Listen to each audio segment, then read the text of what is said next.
Medina ना जा सको तो अजमेर चले जाओ, मदीने में है अल्लाह के रसूल और अजमेर में है अताए रसूल। एक ही आवाज़ या गरीब नवाज।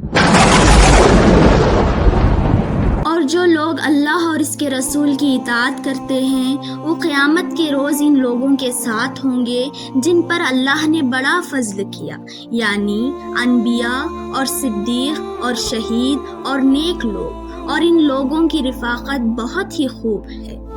याद रहे हमारे नबी हज़रत मोहम्मद मुस्तफ़ा सल्लल्लाहु अलैहि वसल्लम मर्तबे में सब पैगंबरों से बड़े और अल्लाह ताला की सारी मखलूक से ज़्यादा बुज़ुर्ग हैं। मेरी बहन, आप हमारे नबी के साथ किसी और को कंपेयर नहीं कर सकती, और ये कहीं नहीं लिखा कि मदीना ना जा सको तो अजमेर चले जाओ। इसलिए तो अल्लाह ताला ने 5वां फ़र्ज़ हज रखा है।